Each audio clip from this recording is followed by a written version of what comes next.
মসজিদের মুসল্লিগুলোর অবস্থা এমন হয়, সুদখোর, ঘুষখোর, বেনামাজি, সপ্তাহে একদিন নামাজ পড়ে, 6 দিন নামাজের কোনো খবর নাই। আপনাদের কাছে আমার প্রশ্ন, যারা 6 দিন নামাজ পড়লো না, একদিন নামাজ পড়লো, ওর কি ঈমান ঠিক আছে?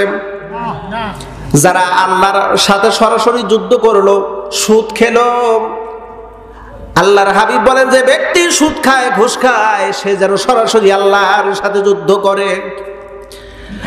প্রশ্ন হলো, যে ব্যক্তি সুদ খায় ওর কি ঈমান আছে? যে ঘুষ খায় ওর কি ঈমান আছে? যে চুরি করে ওর কি ঈমান আছে?